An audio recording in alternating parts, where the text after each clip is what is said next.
The Grand Meridian glittered like a jewel dropped in the heart of the city. Crystal chandeliers rained light across marble floors. A string quartet stitched silver notes through the air. Cameras pulsed like patient lightning. Near the stage, a ring of donors, influencers, and power brokers leaned forward as the MC lifted a satin sash and a diamonded crown. Adrian Kane was already smiling for the headline he could practically taste. He cupped the waist of his fiancée, Giselle Moore, angling her toward the flashbulbs. "Our queen," he murmured, loud enough for 3 microphones to catch. Applause swelled. The crown descended. The room obeyed. Giselle performed triumph the way born performers breathe. Chin high, shoulders set, lashes lowered just enough to suggest humility. The sash read Queen of the City. The title mattered because perception mattered. And Adrian understood perception like most people understand oxygen. He raised her hand and kissed the knuckles, eyes scanning the room to confirm every rival saw him. "Record donations," he boasted to a hedge fund chair. "And wait until you hear who wants dinner with us next week." The chair congratulated him, then congratulated Giselle in that order. It pleased Adrian. Everything tonight, down to the orchid centerpieces, pleased Adrian. Reporters piled toward the stage, voices overlapping. "Giselle, who are you wearing?" "Adrian, how big was your pledge?" "What's next for the Queen of the City?" A publicist slid through the scrum, delivering practiced sound bites. "We don't do this for attention," Adrian said, adjusting his cufflinks so the watch winked at the nearest camera. "We do this because giving back is in our DNA." It could have been a line from last month. It could have been a line from last year. It didn't matter. Get photographed well. He pivoted, shoulder to shoulder with the board chair, then angled again so the crown burned. Beyond the barricade of lenses, staff moved like tide, servers with silent steps, event coordinators with coiled earpieces. The ballroom doors, massive and mirrored, reflected champagne and sequins. A few guests drifted toward the terrace, where the city lay in dark velvet, windows glittering like distant bonfires. "After party at Caravel?" someone asked. "Only if we're seated in the glass room." Someone answered. A violinist tucked a stray curl behind her ear and slid into the next movement. The MC, savoring a final beat, lifted the mic. "Ladies and gentlemen, one more round of applause for your queen." The doors at the far end opened. It wasn't loud, but silence spread anyway. First a pause, then a ripple, then a hush you could almost see. Heads turned the way flowers turn toward sun. 2 figures stood framed by the entrance, backlit by the corridor's softer light. The first was a woman in a fitted black gown with a clean architectural line, her hair swept into a low knot, her posture unflinching. One hand rested over the curve of her pregnant belly, steady and protective. The second was a man whose presence rearranged the room without raising a hand. Victor Lang. Someone whispered it first, breathless. Lang. The name moved faster than any camera. Conversations fell apart mid-sentence. A donor who'd never been starstruck in his life reached instinctively for his tie. Victor Lang rarely appeared anywhere that wasn't deliberate, and he never appeared for spectacle. He was the man behind men like Adrian, the capital behind the capital, the signature you never saw but always felt when skyscrapers rose. He offered his arm to the woman, and she took it, calm as a held note. Together they crossed the threshold. The doors sighed shut behind them. Adrian's smile broke, not cracked, broke. He recognized the woman instantly, though he hadn't seen her in months. Elena Torres Kane, his ex-wife. The person he had dismissed as too quiet for this world, as if quiet were a flaw you could fix with money. She had left with a suitcase and a silence that frightened him more than any shouting. He hadn't expected her to disappear so completely. He hadn't expected her to return at all. He definitely hadn't expected her to return like this, luminous and visibly pregnant, escorted by the hardest-to-reach man in the city. Giselle followed his gaze. "Who is that?" she hissed, smile still pinned in place for the press. Adrian didn't answer. His jaw worked, then set. The MC faltered a fraction, then recovered, tossing a harmless joke into the quiet. It died in the air. Cameras swiveled, recalibrating like hunting dogs catching a new scent. A photographer with a newswire patch whispered, "Get me the woman. Get me Lang. Get me them together." 3 shooters peeled off toward the entrance, weaving through donors with the ruthless grace of people who live for the photo everyone else will remember. Elena didn't rush. She didn't need to. The room adjusted to her pace the way a ship adjusts to a new current. She nodded once to the auctioneer, polite, detached, and once to the director of the foundation, who looked shocked and then suddenly, vividly grateful. The crown on Giselle's head glinted like a dare. Elena's hand rested on her belly like a vow. Victor's expression didn't change. It rarely did in public. What changed was the posture of the people nearest them, the subtle incline that belongs to the truly powerful or the truly dangerous. Adrian tried to laugh. It came out like a cough.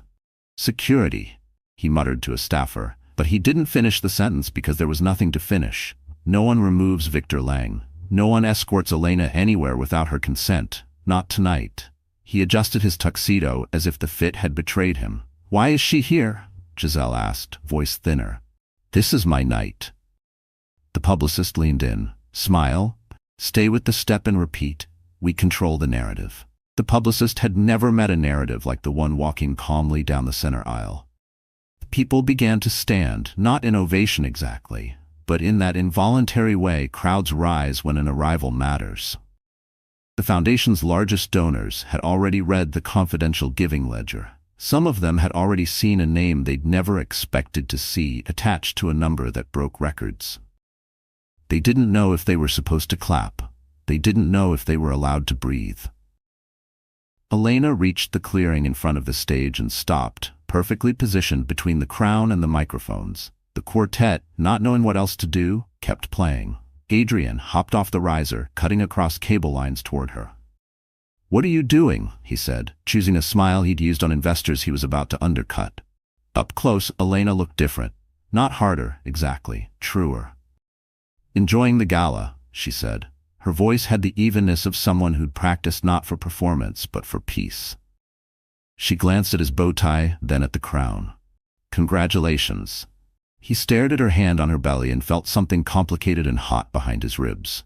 It wasn't love, it wasn't remorse. It was recognition. Victor stepped a half pace forward, which felt like a door closing softly. "Adrian," he said. It wasn't a greeting. It was a statement of fact in the tone of a ledger. Adrian's throat tightened. He had tried, more than once, to get coffee with this man, and been told, kindly, that calendars were unkind. He had never been in shouting distance of Lang without a mediator. Now Lang was here, with Elena, saying his name in a room where every ear was tuned to power.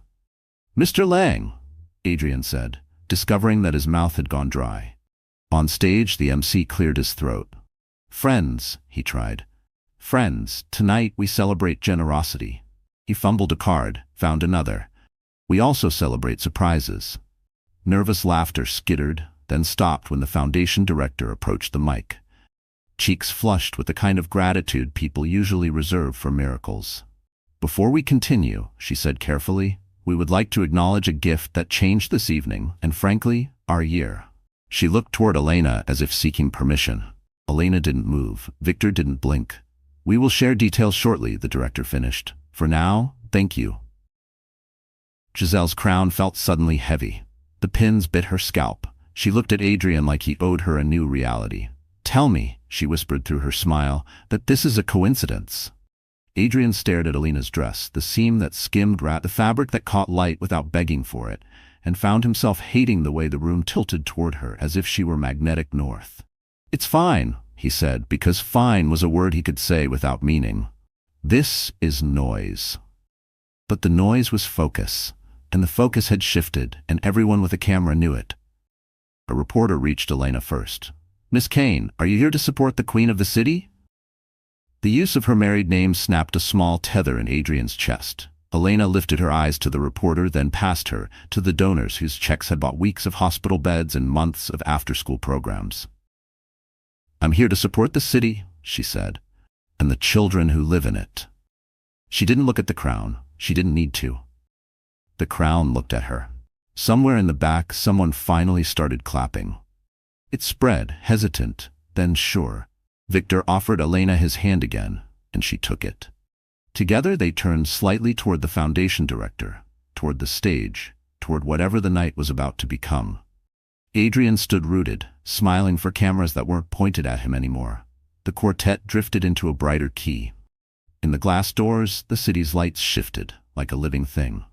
Giselle steadied her crown. lifted her shoulders, and tried to summon more wattage than the woman who had just walked in without trying. "Stay calm," the publicist hissed. Calm was a country Giselle had never visited. The director gestured, and the aisle opened as if by design. Elena's steps were measured, unafraid. She didn't look back. She didn't hurry. She didn't apologize for arriving late to a story that used to belong to someone else. At the foot of the stage, she paused. One palm curved over the life inside her, the other at her side, empty and free. Victor faced forward, impassive, a mountain wearing a tuxedo. 100 small lenses inhaled together. The MC smiled like a man stepping into weather he hadn't predicted. "Ladies and gentlemen," he said, "a development." And just like that, the night everyone thought belonged to Adrian Kane bent around a different center of gravity. The crown still glittered, the music still sang, the money still mattered. But the room itself, its breath, its hunger, its direction, had changed. Photographers clung to the edges of the moment so they could sell it to the morning. The hedge fund chair checked his phone and texted his wife 3 words. "She's with Lang." Adrian adjusted his cufflinks again and found his hands unsteady. Elena lifted her chin a fraction, as if feeling a private wind. The story had arrived. Her name was Amelia Hart, and to the outside world, she was invisible. At 29, she was the kind of woman people underestimated without even thinking about it. Soft brown eyes, a gentle smile, and a quiet presence that rarely commanded the room. That was exactly how she had survived the past 3 years of her marriage to Daniel Cross, the man who would later brag to anyone who'd listen about his glamorous new fiancée. When Amelia first met Daniel, she was fresh out of college, balancing 2 part-time jobs while finishing her graduate degree in community health. She was working the night shift as a receptionist at a boutique hotel where Daniel had checked in one rainy Tuesday wearing a tailored navy suit and the confidence of someone used to getting what he wanted. He had noticed her instantly, or at least that's what she had thought back then. He flirted in a way that felt intoxicating, promised a life she had only seen in magazines, and within a year they were married. For a while, she believed she had found her safe harbor. Daniel's business in high-end event management kept him busy, but he was charming in public and attentive enough in private to make her feel like she mattered. The truth was, Daniel didn't marry Amelia for love. He married her because she was steady, loyal, and easy to mold into the perfect accessory for his rising career. She didn't complain when he traveled for weeks, didn't question the way his phone seemed permanently glued to his hand. She learned to smooth over his temper in front of clients and to keep the house spotless for unexpected visits from investors. Amelia became, in Daniel's words, a partner who knew her place. Then came the pregnancy. The night she told him, she had planned every detail. His favorite dinner, a small wrapped box containing the ultrasound picture, and a note that read, "We're going to be 3. She had imagined tears of joy, maybe even the rare embrace that wasn't just for show. Instead, Daniel had stared at the image for a long, silent moment before muttering, "Well, that's going to make things complicated." From that day on, Amelia noticed the shift. He became more distant, more irritable. Calls came later at night, trips lasted longer, and then came the rumors, whispers from acquaintances, an overheard conversation at one of his events, and finally, the unmistakable sight of a text message lighting up his phone from someone named Elena, ending with a heart emoji. Amelia didn't confront him, not right away. She told herself she needed proof, that she couldn't risk an argument that might push him further away when she was already feeling so alone. Her days became an endless loop of prenatal appointments, grocery lists, and quiet evenings in a house that felt too big, too cold. She would fall asleep to the faint hum of the fridge and wake to an empty bed, wondering which lie he had told her before slipping out. The only warmth in her life came from the tiny life growing inside her. Each kick was a reminder that she was still needed, still capable of creating something pure in a world that had become so painfully artificial.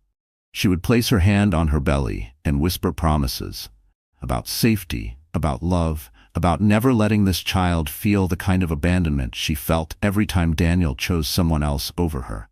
Her own background made those promises sacred. Amelia had grown up in foster care, passed from home to home until she was 16. She knew what it was to feel disposable, to be tolerated rather than loved. She had vowed long ago that when she had a family, it would be different. That vow was the anchor keeping her steady while her marriage slowly rotted beneath the glossy surface. By the time Daniel's affair was an open secret, Amelia was in her third trimester. The fatigue was heavy, but so was the quiet resolve building inside her. She began to notice things she had ignored before. The way he checked his reflection more often when his phone buzzed, the way he slipped out during family gatherings with the excuse of taking a call, the way he laughed more easily with strangers than with her. And when she finally saw a tabloid photo of him and Elena at a charity gala, his hand low on her back, both of them smiling like a couple who had nothing to hide, Amelia realized she wasn't invisible anymore. She was irrelevant. But irrelevance has a strange way of becoming fuel. She began making quiet preparations. She set up a separate bank account, moved her important documents to a safety deposit box, and reached out to an old friend from her grad school days, someone who happened to have deep connections in the philanthropic circles Daniel worshipped. That friend would later become the man who stood beside her when she made her entrance at the gala. But for now, he was just a name in her phone, a possibility she wasn't yet ready to reveal. On the surface, Amelia played her part flawlessly. She attended Daniel's events with polite smiles, nodded at the right moments, and never once hinted at the betrayal she carried like a stone in her chest. Inside, though, she was cataloging every slight, every insult, every night he didn't come home.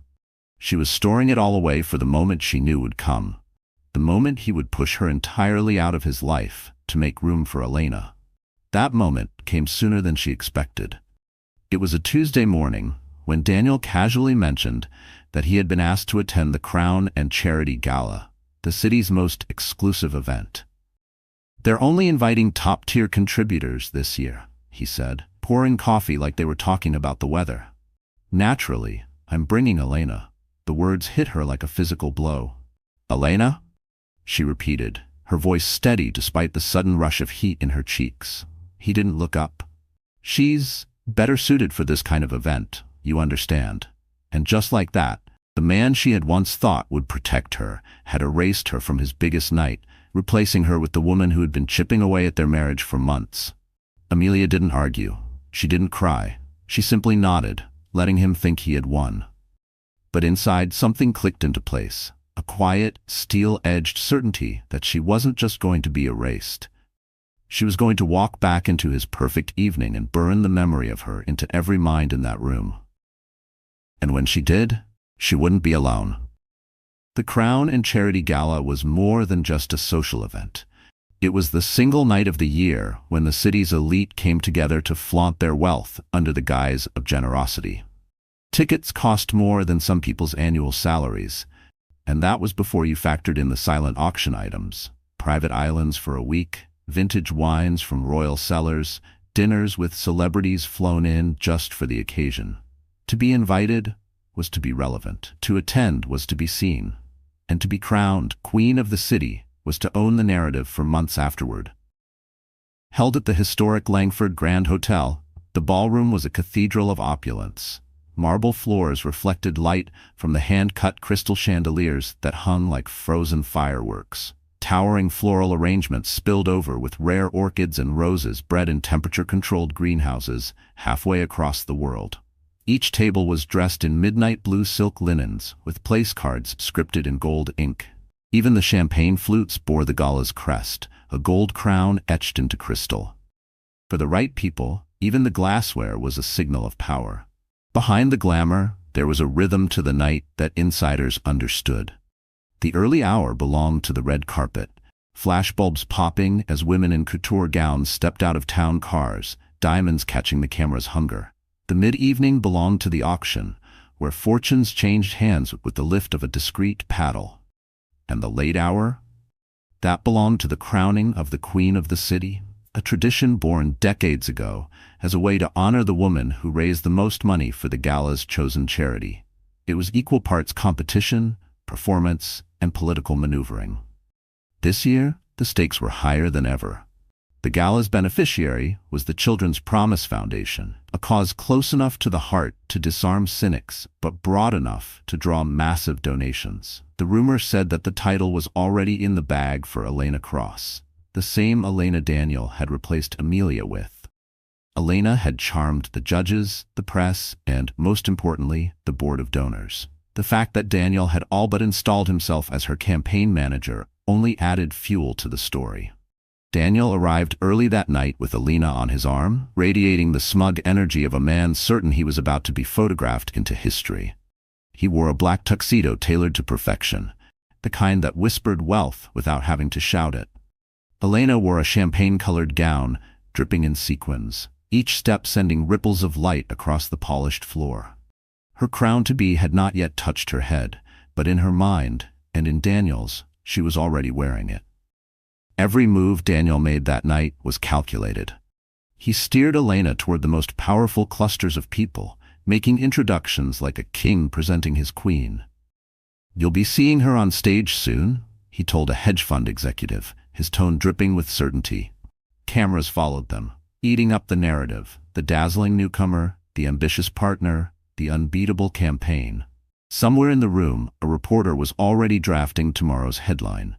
What Daniel didn't know was that the guest list contained a name he had deliberately left out: Amelia Hart. Her plan had been in motion for weeks.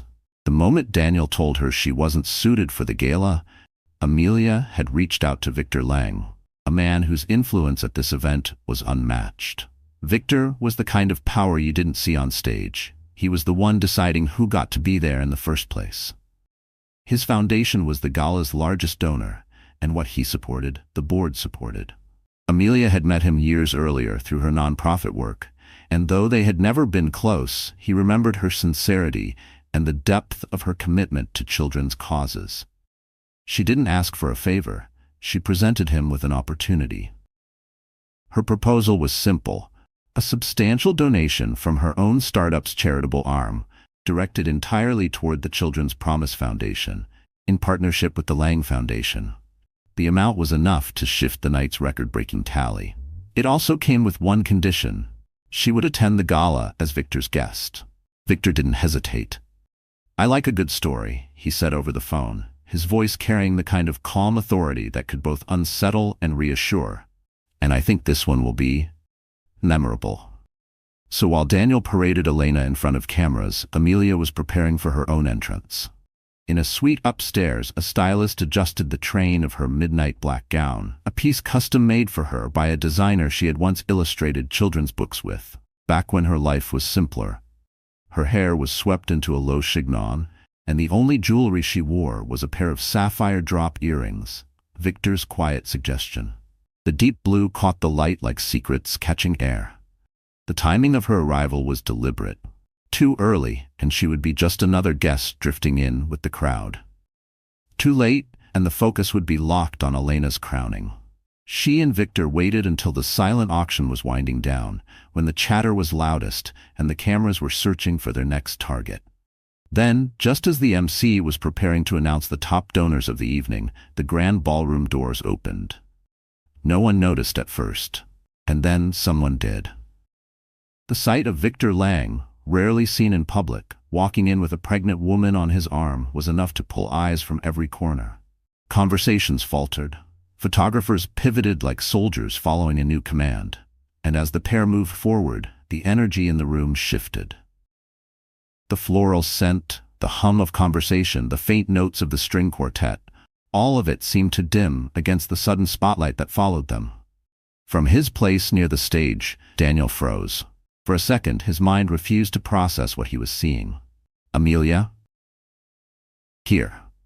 Not in the plain clothes of the wife he had left behind, but in a gown that belonged on a magazine cover, carrying herself with the kind of calm that only came from knowing you had the upper hand. His hand tightened on Elena's waist, but his smile slipped just enough for the cameras to catch it. Victor's presence was the final twist of the knife. Daniel had tried for years to get in front of the man, to pitch ideas or partnerships, and had been politely ignored every time. And now, here was Victor, escorting Daniel's ex-wife into the most important night of his year. As Amelia and Victor reached the front of the room, the MC's voice cracked slightly before recovering. "Ladies and gentlemen," he said, "it's my honor to introduce one of tonight's most generous contributors, Mr. Victor Lang, and his guest, Ms. Amelia Hart." The applause was immediate, but it wasn't just polite. It was curious, charged, alive. People wanted to know who she was, why she was here, and what story had just unfolded right under Daniel's nose. And Amelia, with the faintest smile, was ready to let them wonder. Daniel Cross had built his career on charm, timing, and a dangerous talent for making people believe he was indispensable. He could glide through a crowded room and convince 3 different investors they each had his full attention. He was quick with a smile, quicker with a flattering word, and never lingered long enough for anyone to notice he'd given them nothing of substance. To the outside world, he was magnetic. To Amelia, he had become a storm in an expensive suit. When they first married, his ambition had been exciting. She admired how he could envision opportunities where others saw obstacles. But over time, that ambition swelled into something heavier: entitlement. It wasn't enough for Daniel to succeed. He needed to be seen succeeding, to be applauded for every victory, no matter how small. And when Amelia's pregnancy made her less available to play the part of the polished partner, he began looking elsewhere for that applause. The affair with Elena wasn't an accident. It was a calculated move. Elena was photogenic, bold, and willing to be whatever Daniel needed in public. She laughed at his jokes without hesitation, leaned in during conversations for the perfect candid shot, and wore dresses that made photographers fight for angles. She fit neatly into the image Daniel had been crafting for himself: the rising star in the city's high society, partnered with a woman who turned heads. The first time Amelia suspected something, it was subtle. Daniel came home from a networking dinner, smelling faintly of a perfume she didn't own. He brushed it off, saying a colleague had given Elena a congratulatory hug for securing a sponsorship deal. But the explanations grew thinner, the lies more transparent. Once, she found a hotel keycard in the pocket of his tuxedo pants, one he claimed belonged to a client too drunk to remember his own room number. By then, Amelia had stopped asking. She didn't need the truth from his mouth. She could read it in the way he avoided her eyes. Daniel's arrogance peaked the day he told her she wouldn't be attending the Crown and Charity Gala. He delivered the news casually, almost dismissively, as if it were a foregone conclusion. "Elena's better suited for this kind of event," he said over his coffee. "You understand." He didn't even look at her, just scrolled through his phone, no doubt checking the RSVP list he'd curated like a personal trophy case. The insult was surgical, swift, precise, and designed to leave no visible wound. But Amelia felt the cut deep. He told himself she wouldn't make a scene. In his mind, Amelia was predictable. She would swallow the humiliation, retreat into her quiet routines, and let him move forward unchallenged. That was part of why he'd married her in the first place.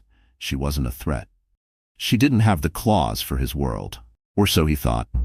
In the weeks leading up to the gala, Daniel and Elena became inseparable fixtures in the city's event pages. They were photographed at fundraisers, business openings, and private dinners, always in some artfully intimate pose. Daniel talked openly about her chances of winning the crown, framing it as a victory for them both. "We've worked so hard for this," he told a local magazine, his arm draped around Elena's waist. "It's about raising money for a great cause. But of course, recognition never hurts." Behind that polished smile, Daniel believed he had engineered the perfect future. Amelia was out of the picture, and Elena was about to be crowned in front of the city's most influential audience. He would be on stage beside her, soaking in the applause, shaking hands with donors, and securing partnerships for his next big venture. The crown wasn't just a symbol for Elena, it was a spotlight for him. What he didn't account for was Amelia's silence being anything but surrender. In his arrogance, Daniel had underestimated her network. He had no idea she'd kept in touch with Victor Lang. He didn't know she had built a charitable initiative through her own work, one with enough financial weight to impress even the most jaded philanthropists. He certainly didn't imagine she would choose the night of his triumph to appear, pregnant, radiant, and escorted by the one man in the room whose approval could eclipse his. At the gala, Daniel's confidence radiated like heat. He moved through the crowd with Elena, introducing her to board members and old money families, as if he were presenting royalty. "You'll be seeing her on stage soon," he told them, his grin a masterclass in self-assurance. He didn't notice the subtle shift in the air until the applause for a different entrance started to ripple through the room. When the ballroom doors opened to reveal Victor and Amelia, Daniel's first reaction wasn't shock. It was irritation. Who had invited her? And why was she with him? His jaw tightened as cameras abandoned his side of the room for hers. Elena, sensing the change, whispered, "What's going on?" But he ignored her. He couldn't take his eyes off the way Amelia carried herself. Calm, deliberate, untouchable. For the first time in years, Daniel felt something unfamiliar in her presence. Intimidation. She wasn't here to beg, cry, or cause a scene. She was here to be seen.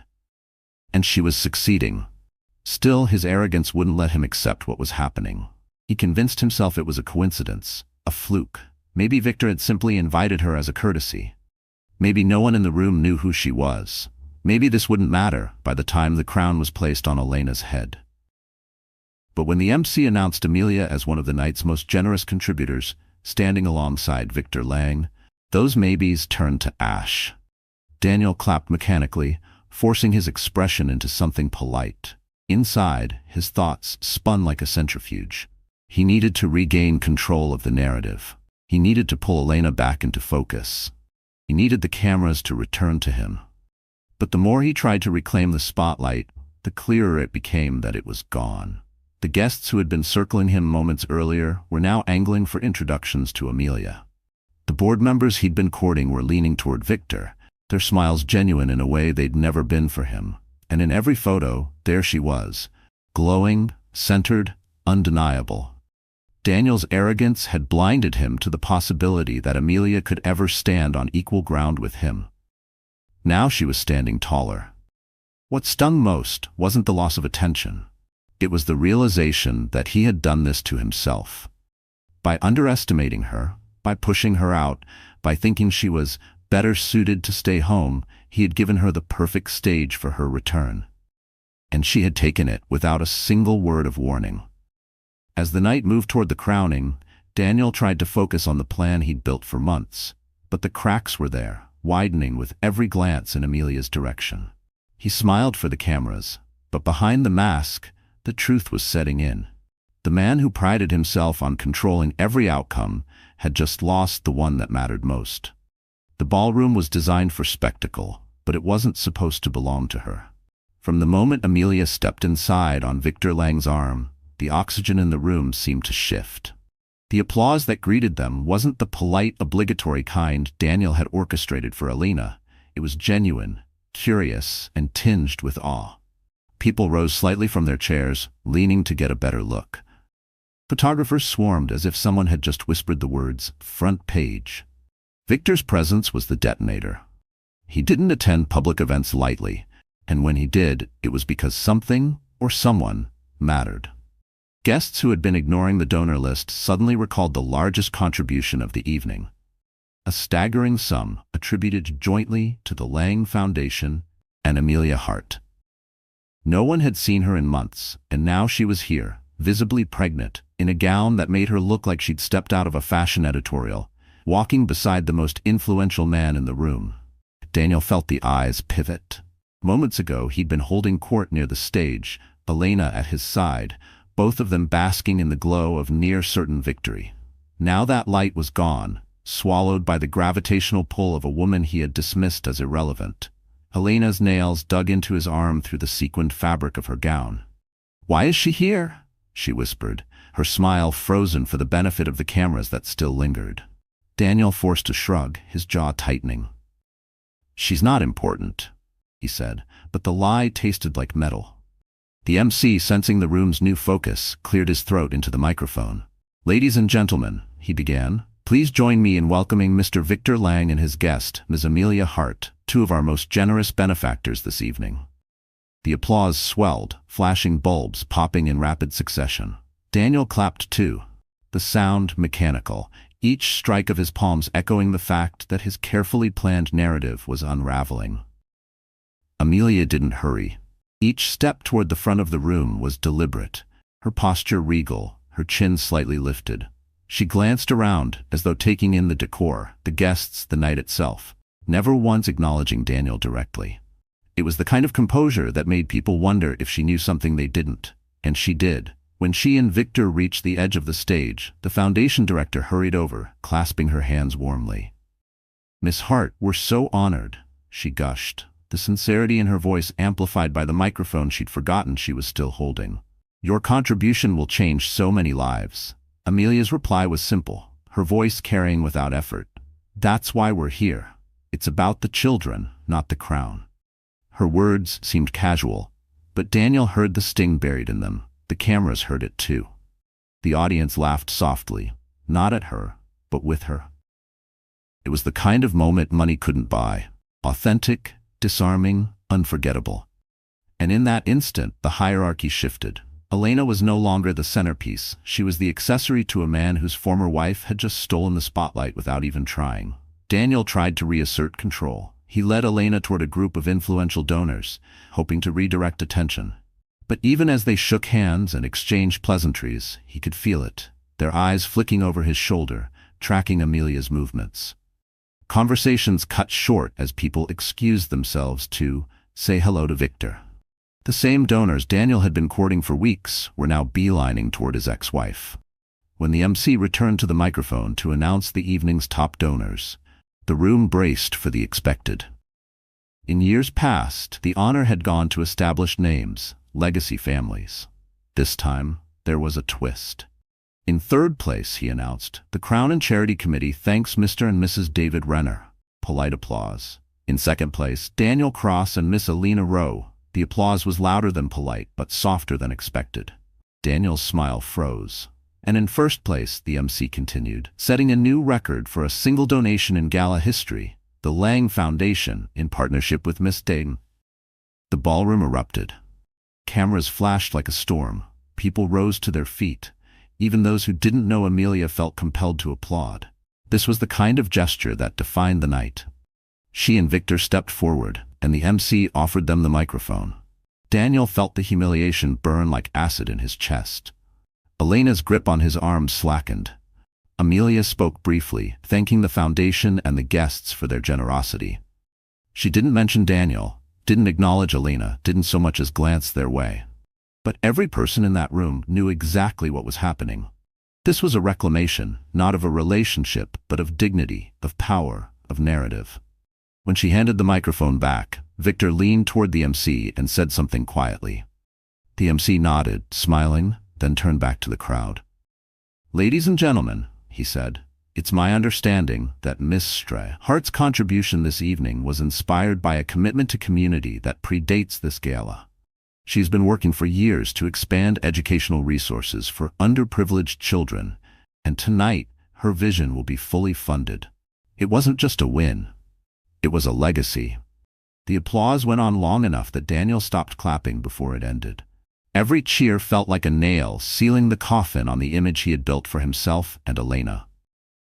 He had wanted the night to be about their triumph. Instead, it was about Amelia's return. The final blow came during the crowning ceremony.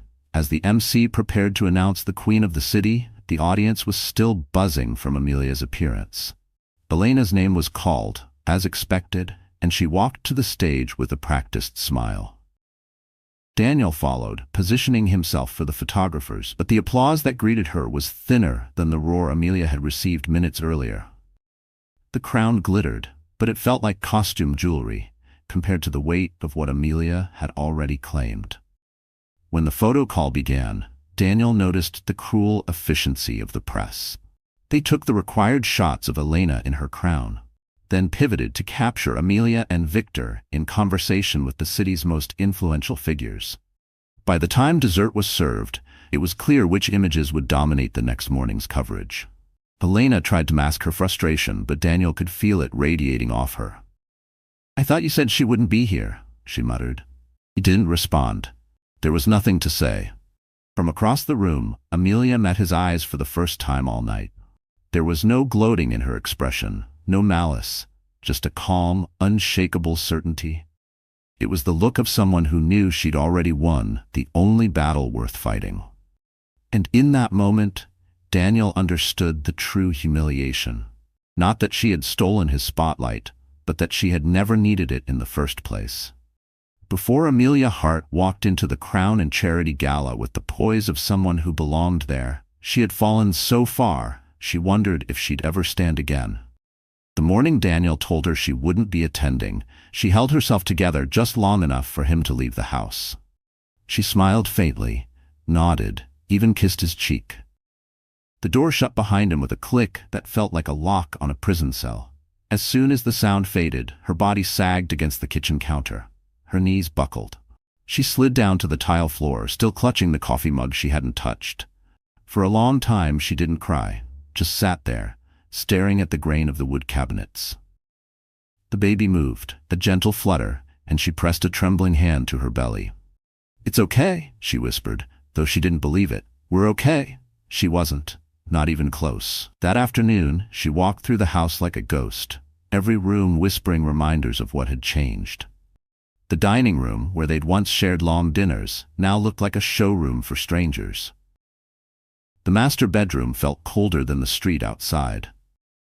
She paused at the vanity, catching sight of herself in the mirror. Her hair was unkempt, her skin pale. There was a softness in her eyes she didn't recognize, a kind of exhaustion that went deeper than sleep. The first tears came then, hot and unstoppable. She thought of the woman Daniel had chosen instead, Elena, always immaculate, always camera-ready. Amelia imagined her at fittings for designer gowns, laughing in Daniel's ear while he adjusted his cufflinks. The comparison was a blade she kept twisting on herself. Days blurred. Meals went untouched. Phone calls from friends went unanswered. Her prenatal vitamins sat in a row on the counter like quiet witnesses to her unraveling. She told herself she was just tired, that it was normal to feel off during pregnancy, but deep down she knew this was something heavier. It was grief, not for the man she had lost, but for the life she had been building, the security she thought she'd found. One night she woke in the small hours, the house silent except for the hum of the refrigerator. She padded to the living room and sat on the couch, pulling one of Daniel's discarded sweaters around her shoulders. It still smelled faintly of his cologne. She closed her eyes, and for a fleeting second she wished she could go back, before the lies, before the distance, before she knew what he was capable of. But the moment passed, and when it did, something else took its place, the smallest flicker of anger. It started as a whisper. "He doesn't get to do this to me." She turned the thought over like a coin, testing its weight. It wasn't just about pride. It was about survival. She couldn't disappear, not for her own sake, and not for the child who would soon depend on her completely. The shift didn't happen overnight. At first, it was small steps. She forced herself to eat breakfast. She showered, dried her hair, and put on clean clothes, even if no one would see her. She answered a call from her old grad school friend James, who had once told her, "The only thing you can't come back from is giving up." James listened without judgment. When she finally told him about the gala, about Elena, about Daniel's dismissal of her, there was a pause on the other end of the line. Then, "You don't need his permission to be in that room." She laughed bitterly. "It's invitation only." "Then get invited," he said simply. That was the first time Victor Lang's name came up. James had done consulting work for the Lang Foundation, and knew Victor respected people who acted with purpose, not pretense. "You've done real work for children's programs, Amelia," James reminded her. "That's his cause. If you make a proposal, he'll listen." It took her 3 days to write the email, 3 days of drafting and deleting, trying to find the balance between professionalism and urgency. She outlined her nonprofit initiative, explained its alignment with the Foundation's mission, and detailed how a combined donation could transform the Children's Promise Project. She didn't mention Daniel or Elena, not once. This wasn't about them. This was about her reclaiming herself. Victor's reply came within hours. "Let's talk." They met at a quiet corner table in a downtown cafe. He was everything his reputation promised, measured, precise, but with a sharp intelligence that made you feel seen. He asked questions about her work, her plans, her child. She answered honestly, her voice steady for the first time in weeks. When she finished, he leaned back in his chair. "I like a good story," he said. "And you've got one. But this isn't just about a moment in the spotlight, is it?" "No," she said, meeting his gaze. "It's about building something that lasts." He nodded once. "Good. Then we'll make sure you're in that room." Leaving the cafe, Amelia felt something she hadn't in months: momentum. The depression hadn't vanished, it still lingered at the edges, but it no longer defined her. She had a plan, she had an ally, and for the first time, she was thinking beyond Daniel's shadow. In the weeks that followed, she prepared quietly. She met with her stylist friend to design a gown that was elegant without begging for attention. She reviewed her speech in case she was asked to speak. She arranged for the sizable donation to be processed in time for the gala, ensuring it would place her name, and Victor's, at the top of the donor list. Every step was intentional, calculated not for revenge, but for self-respect. Still, there were moments when the old sadness tried to pull her back. A song on the radio that reminded her of their early days. A doctor's appointment where she sat alone in the waiting room, surrounded by couples. A dream in which Daniel apologized, and she woke with tears on her face. But each time she reminded herself, the woman in that dream didn't exist anymore. She was becoming someone else. The night before the gala, she stood in front of her mirror, the gown hanging nearby, the sapphire earrings on the dresser. She placed her hands over her belly and spoke aloud to her child. "We're walking in there tomorrow, and we're not hiding. Not ever again." For the first time since Daniel had shut her out, she believed it. The next evening, when she stepped out of the car onto the Langford Grand's red carpet, cameras flashing, Victor at her side, she felt the weight of the journey she'd taken. The collapse had been real, painful, messy, nearly impossible to climb out of. But it had also been the foundation for something stronger. And as the ballroom doors opened, she realized she wasn't just walking into the gala. She was walking back into herself. The gala had reached that golden hour when the champagne was at its finest chill, the musicians had found their rhythm, and the city's elite were leaning into their conversations with the ease of people who believed they were untouchable. Daniel, however, was anything but at ease. He'd been glancing toward Amelia all night, trying to read her purpose.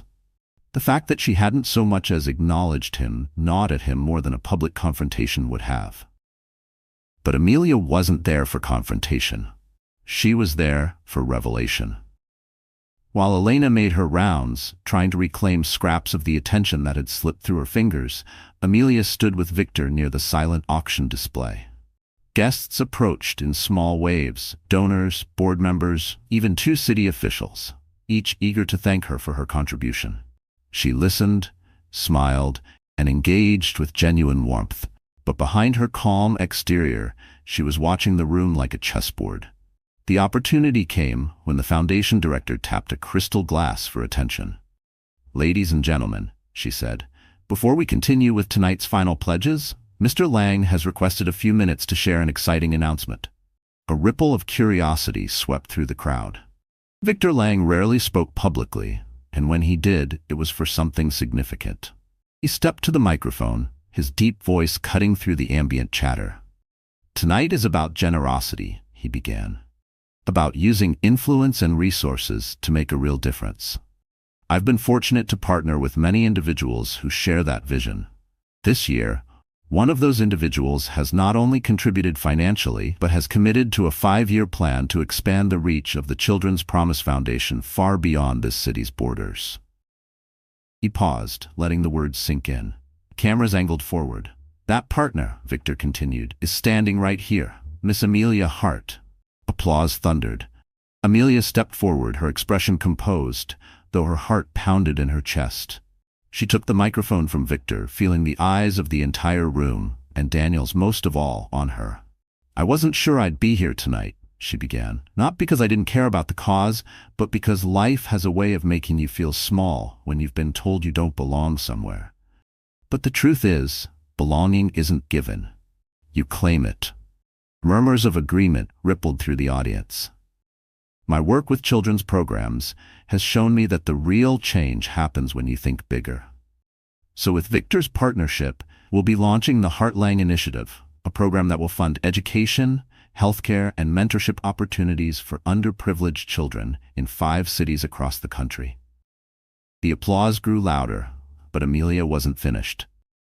"This isn't about a crown," she said, her eyes sweeping the crowd. "It's about making sure that when these children grow up, they know they are valued, seen, and capable of changing their own worlds."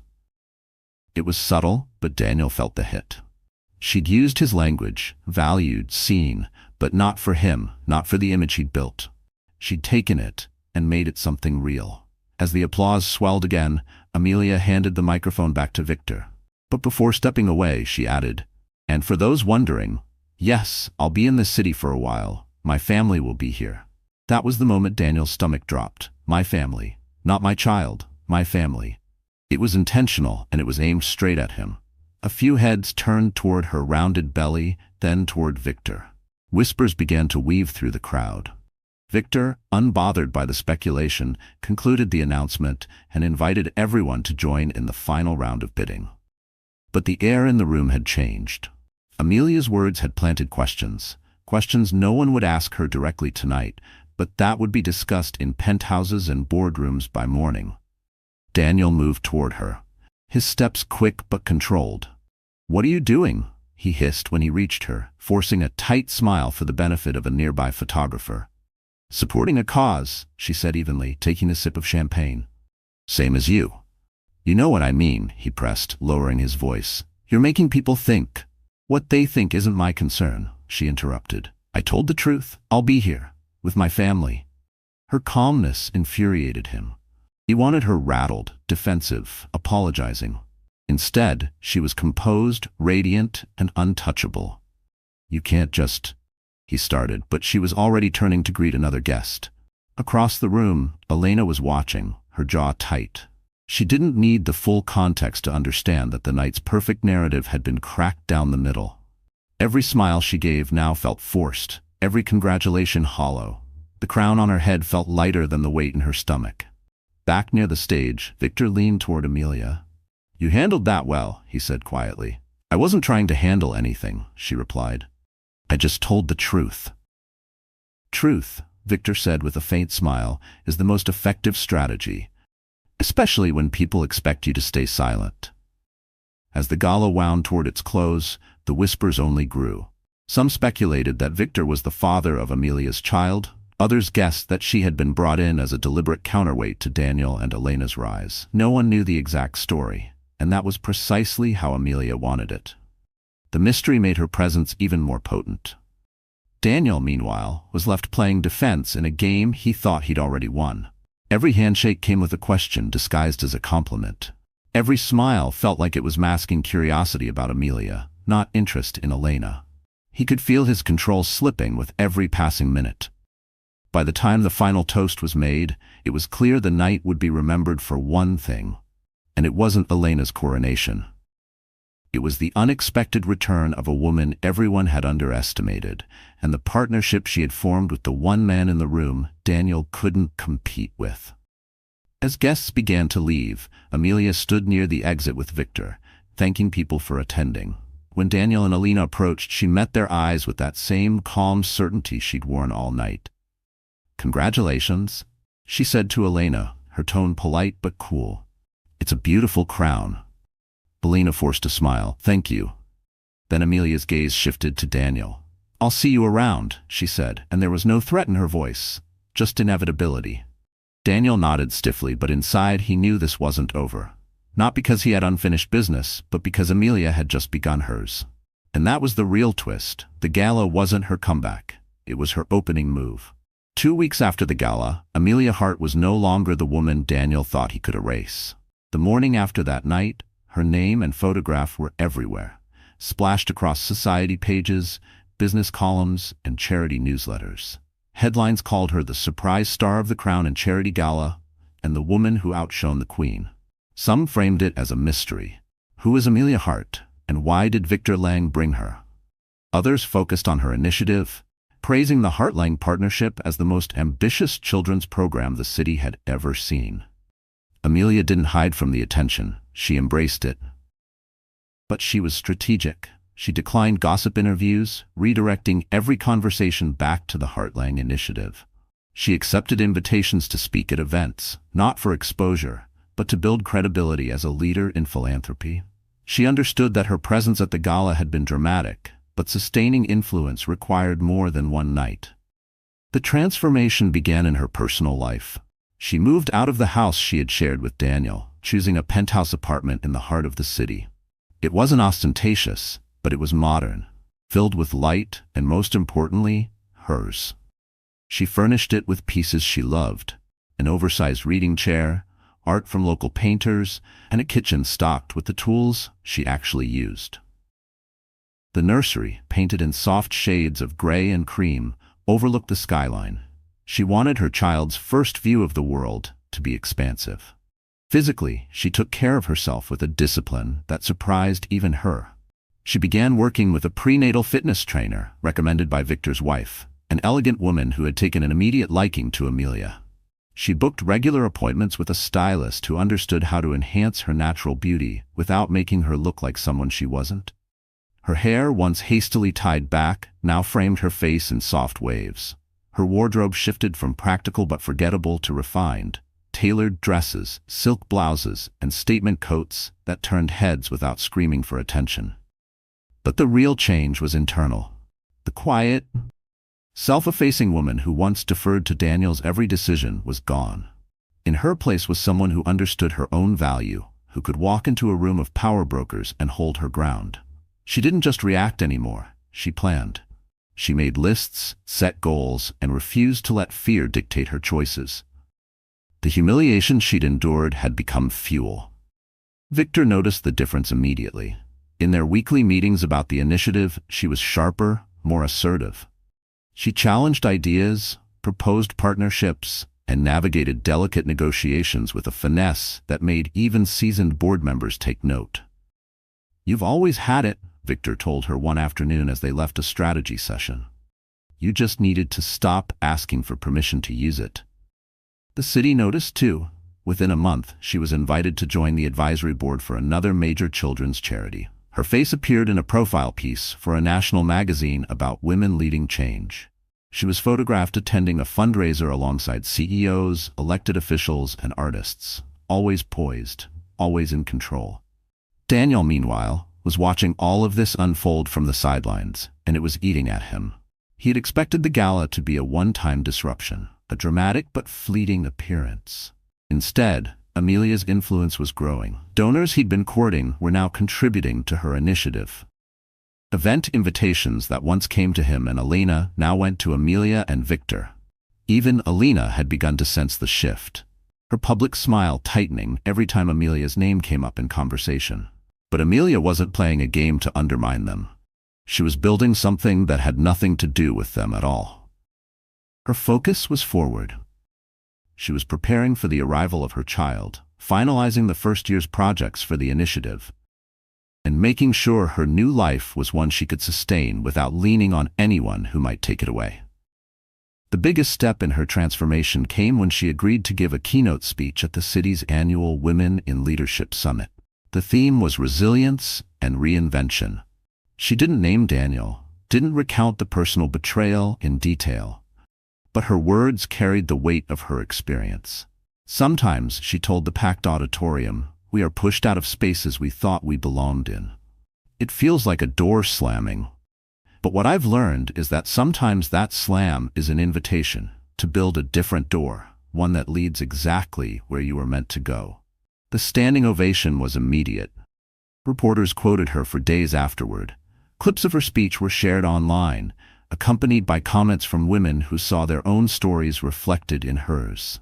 She had become, without trying, a symbol for taking back control after being discarded. Her private moments were quieter, but no less meaningful. She began each morning with a routine: tea, a few minutes of journaling, and a review of her plans for the day.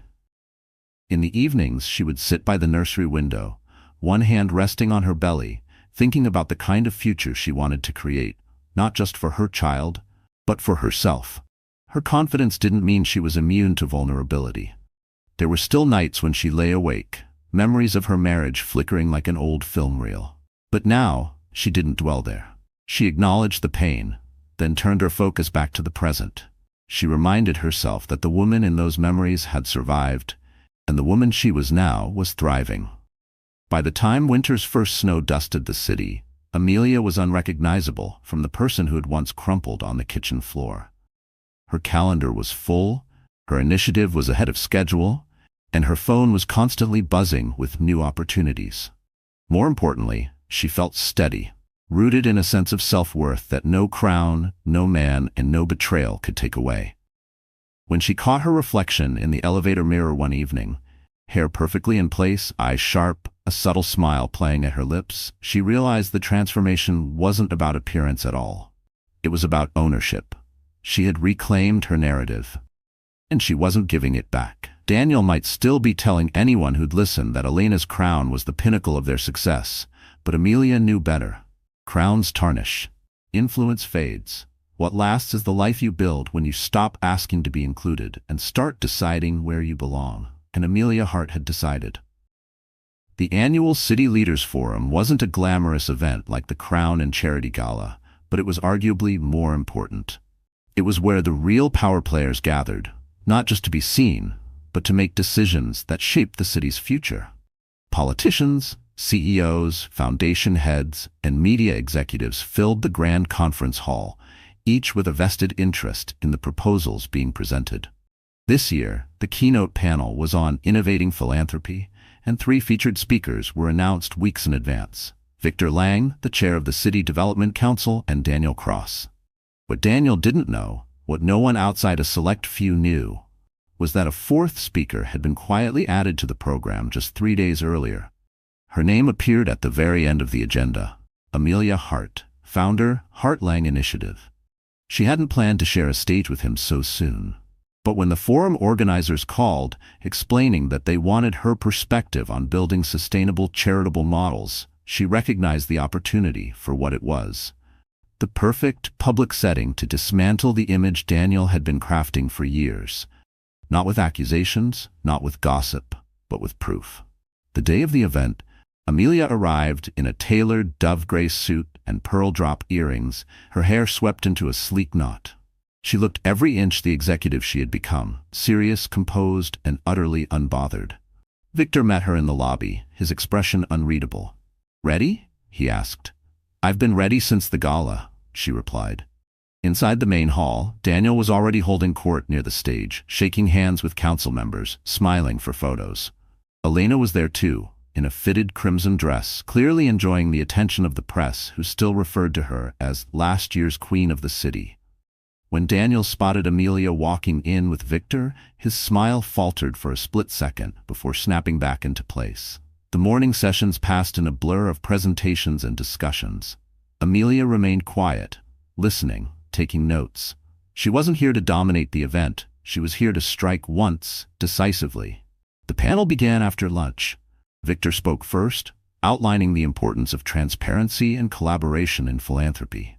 Daniel followed, delivering a polished speech about his latest corporate-sponsored programs, complete with glossy slides and buzzwords. He ended with a not-so-subtle jab. "We've proven that with the right partnerships and the right people, you can make real change." His eyes flickered toward Amelia before he stepped back from the podium. The moderator smiled. "And now, we'll hear from Miss Amelia Hart." She rose, her heels clicking softly against the stage floor. She didn't bring slides. She didn't need them. "Thank you," she began, her voice steady.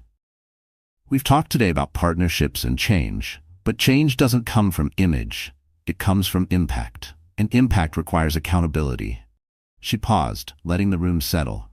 "I want to share an example from a recent review my team conducted on city-funded charitable programs. We found that some projects looked impressive on paper, but delivered very little to the communities they were meant to serve. Why? Because the focus was on branding, not outcomes. Dollars went into photo ops instead of measurable results." The shift in the room was immediate. People leaned forward. Pens hovered over notepads. "Transparency," she continued, "means showing not just where the money comes from, but where it goes. I believe that every donor, every sponsor, and every beneficiary deserves to see the results. Real results, not staged moments. She reached into the slim folder she carried and pulled out a single-page chart. Here's one example. Program X, launched last year with significant corporate backing, claimed to provide 500 scholarship opportunities. Public reports celebrated the launch, but our review found that fewer than 50 students ever received support, and most of those grants were partial. The rest of the funds were absorbed by administrative costs, event expenses, and marketing.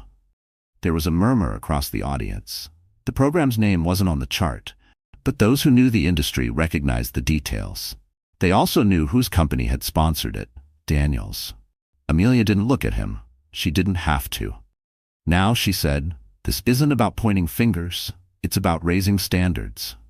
The Heartlang Initiative operates on a strict 85-15 model. 85% of every dollar goes directly to services and recipients. We publish quarterly reports for our donors and invite independent auditors to verify our outcomes, because if you're serious about change, you welcome scrutiny. Her final words landed with the weight of a gavel. We can't afford to confuse appearances with progress. Children don't need crowns, they need results. The applause began slowly, then built into something sustained and undeniable. Even members of the press, seated in the back, were clapping. The moderator thanked her, but the buzz in the room didn't die down. When the panel ended, reporters swarmed her, asking for copies of her report, requesting interviews. Victor fielded some of the questions, but most were directed at Amelia. Daniel stood off to the side, his jaw tight, as conversation swirled around her instead of him. Elena, sensing the tension, touched his arm. It wasn't personal, she murmured, though they both knew it was exactly that. Amelia left the stage without looking back. She knew what she'd done. She hadn't accused Daniel of anything directly. She'd simply put facts in front of the right audience and let them draw their own conclusions. And in the circles that mattered, perception was reality. By the time she reached the exit, her phone was already buzzing with messages from donors wanting to meet, organizations wanting to collaborate, and media outlets requesting her comment. She stepped into the crisp afternoon air, inhaling deeply. Victor joined her on the sidewalk. "Well," he said with a faint smile, "you didn't just open the door, you took the whole wall down." Amelia allowed herself a small laugh. "He built it on sand. I just let the tide in." And in that moment she knew the public payback was complete. Not because Daniel had been embarrassed, though he had, but because she had shifted the conversation.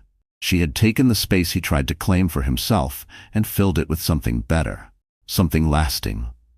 For the first time, the narrative was entirely hers. Winter sunlight spilled across the polished marble floor of Amelia Hart's penthouse, catching in the steam that curled up from her mug of tea. The city stretched beyond the window, cold, brilliant, alive. Inside, the apartment was warm, peaceful, and filled with the quiet hum of a life rebuilt. Her baby slept in the bassinet near the window, swaddled in a soft gray blanket. Amelia's gaze softened as she watched the gentle rise and fall of his chest. He was only a few weeks old, but already she could see the strength in him, the same quiet resilience that had carried her through the storm. The weeks since the City Leaders Forum had been a whirlwind. Her speech had gone viral in business and nonprofit circles, praised as a wake-up call for the philanthropic community. Invitations poured in. Conferences, panels, collaborations. The Heartlang Initiative had more funding than it could spend in the next 2 years. And through it all, Amelia had kept her focus exactly where she wanted it, on building something that mattered. Daniel hadn't spoken to her since the forum. She'd heard from mutual acquaintances that the corporate-backed program she'd exposed was under review, and that a few sponsors had pulled out of his future projects. Elena had been spotted alone at several events, the crown she'd won now feeling more like a relic than a victory. Amelia didn't celebrate their trouble, not outwardly, but she didn't mourn it either. Actions had consequences. She was sitting at her desk, reviewing the final approval documents for a new mentorship program, when her phone buzzed with a call from an unfamiliar number. She considered ignoring it, but answered on the third ring. "Miss Hart?" The voice was deep, deliberate. "This is Councilman Rivera. I wanted to personally thank you for your remarks at the forum. You've shifted the conversation in ways that will change how we allocate city funding. I was hoping you might consider joining our advisory council." Amelia smiled faintly. "I'd be honored," she said, and meant it. After the call, she leaned back in her chair, letting the weight of the moment settle over her. Months ago, she'd been sitting on her kitchen floor, too broken to eat. Now she was shaping policy. The arc of that journey wasn't lost on her. That afternoon, she took the baby for a walk in the park. The sky was pale blue, the kind of crisp winter day that made the air taste clean. Strangers smiled at her as she passed, some recognizing her from the gala or the forum, others simply responding to the sight of a mother and child. She greeted each one, but her thoughts were turned inward. At a bench near the fountain, she sat and unwrapped the baby just enough to touch his tiny hand. "You're going to grow up knowing your worth," she whispered. "No one will ever make you feel small. Not if I can help it." As she sat there, a familiar figure appeared at the edge of her vision. Daniel. He looked older than she remembered, thinner, the confidence in his posture replaced by something more guarded. He approached slowly, his hands buried in his coat pockets. "I heard about the baby," he said, stopping a few feet away. Amelia nodded. "He's doing well." Daniel's gaze flicked to the child, then back to her. I wanted to say congratulations, and I'm sorry for everything." The words hung in the cold air between them.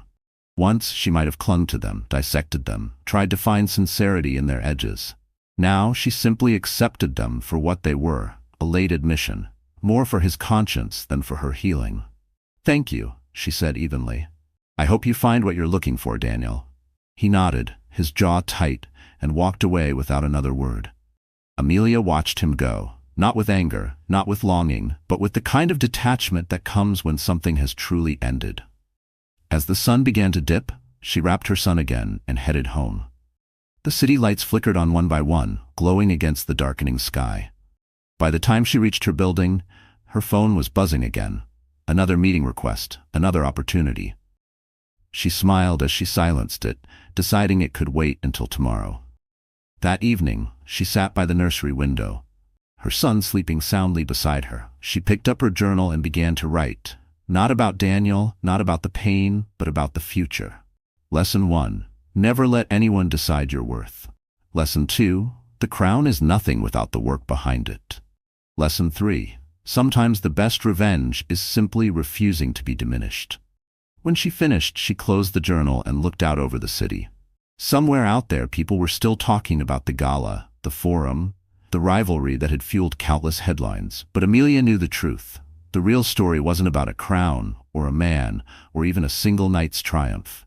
It was about the quiet, relentless decision to rise, again and again, until the life you deserve is the life you're living. The baby stirred, and she reached over, resting a gentle hand on his chest. "We're going to be just fine," she whispered.